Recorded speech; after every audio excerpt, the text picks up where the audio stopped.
Devocionais a Bíblia toda em um ano. Hoje, Salmos 16 a 18.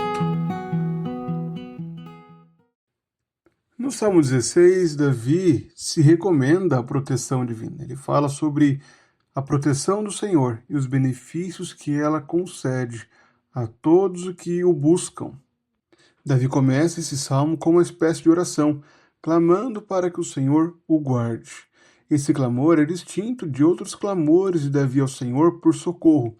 Aqui Davi age como alguém que está realmente orando ao Senhor, não no desespero e angústia da aflição, mas como alguém sabe que o Senhor pode guardá-lo. Após declarar seu desejo principal nessa oração, de ser guardado por Deus, Davi agora expressa que no Senhor está a sua satisfação. A única alegria que ele possui é o Senhor. Outro bem não possuo, senão a ti somente. É isso que Davi declara ao Senhor. E essa alegria se estende até os santos que há na terra, aqueles que temem ao Senhor e que são abençoados, pois a alegria do salmista é o Senhor. Davi não se misturará no culto idólatra, no serviço aos ídolos. Pelo contrário, ele desfruta de todos os benefícios do Senhor. O Senhor é sua porção, é o Senhor quem o sustenta. Ele bendiz o Senhor que o aconselha, ele tem o Senhor sempre diante de si, ele é aquele que se alegra no Senhor e seu espírito exulta no Senhor, e até mesmo seu corpo pode descansar seguro em Deus. Davi tinha uma certeza de que o Senhor não abandonaria nem no túmulo, nem diante da morte. Davi possuía a esperança da vida eterna. Com isso, Davi estava expressando a confiança plena no Senhor como um refúgio. Ele sabia que toda satisfação estava no Senhor. Esse texto se conecta diretamente a Cristo pela própria aplicação feita pelos apóstolos. Pedro pregou esse texto àqueles que estavam no dia de Pentecostes em Jerusalém. Foi ele quem falou que esse salmo não falava sobre Davi, mas sim sobre Cristo, sobre aquele que tem prazer no Senhor, que se alegra no Senhor, que se refugia em Deus e que, acima de tudo, é aquele que ressuscitou dos mortos. O Senhor não permitiu que o seu santo visse a corrupção.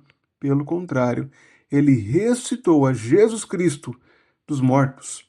E assim, por meio dele, nós temos nova vida. Temos o dever de crermos nele, pois ele ressuscitou dos mortos e assim nos concedeu nova vida.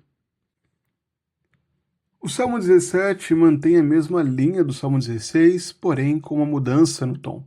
Este salmo é iniciado com o clamor pelo socorro do Senhor. É a oração de alguém que é inocente e carece do socorro de Deus.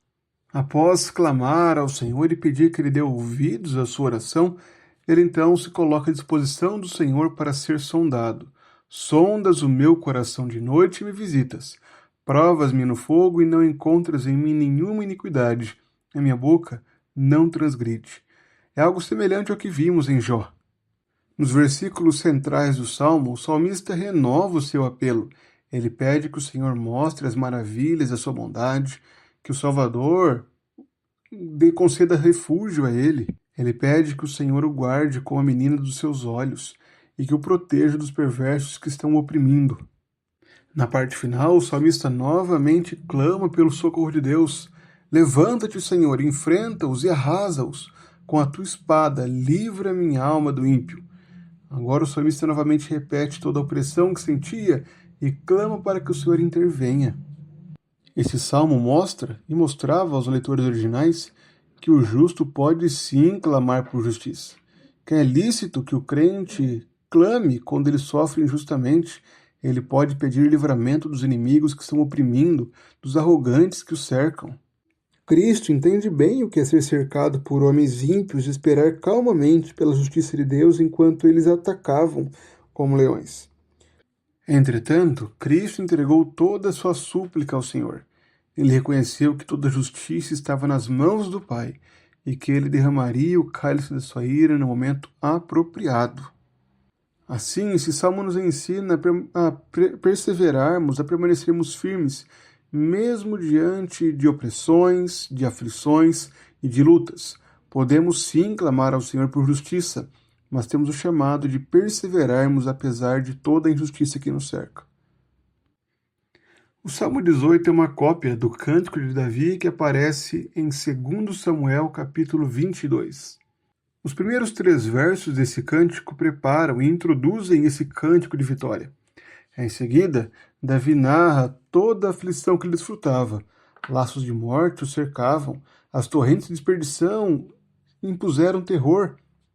Mas é neste momento que a terra se abalou e tremeu, os fundamentos vacilaram e se abalaram, porque Deus estava virado. E então, a partir do versículo 16, Davi demonstra a aparição do Senhor. O Senhor lhe estende a mão e o segura e o tirou das águas profundas. Esses versos, do versículo 4 ao 19, apresentam justamente uma aparição do Senhor vindo ao socorro de Davi. Após ser socorrido, Davi então declara toda a bondade de Deus. O Senhor é fiel para com os que são fiéis a Ele, o Senhor é íntegro para com os que são íntegros, puro para os puros, e para o perverso Ele é inflexível. O Senhor é justo em todos os seus caminhos. O caminho do Senhor é perfeito. Os versículos 31 a 45 preparam para a conclusão desse salmo. E nesses versos, Davi reconhece que as vitórias que ele possuía vinham do Senhor. Foi o Senhor, com seu caráter perfeito, quem o conduziu, o preparou e o levou a vencer os inimigos. Os versos finais do texto são louvor a Deus. O Senhor vive, bendita seja a minha rocha, exaltado seja o Deus da minha salvação. Davi louva a Deus pelas vitórias que ele concedeu. Esse salmo aponta para Cristo com Davi sendo um tipo do Senhor Jesus. Assim como Davi foi salvo e exaltado por Deus, Cristo é aquele que triunfa contra os inimigos, é aquele que esmaga os adversários que nós não poderíamos vencer, é quem concede vitória ao seu povo e os conduz à sua glória, na qual ele está entronizado para todo sempre. E a intenção desse texto não é nos ensinar que sempre venceremos.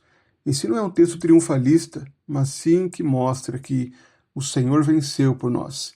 E por mais que tenhamos aflições, lutas, dificuldades aqui, nós podemos nos alegrar, sabendo que Cristo venceu e que um dia Ele voltará para nos buscar e nos levar para a sua glória.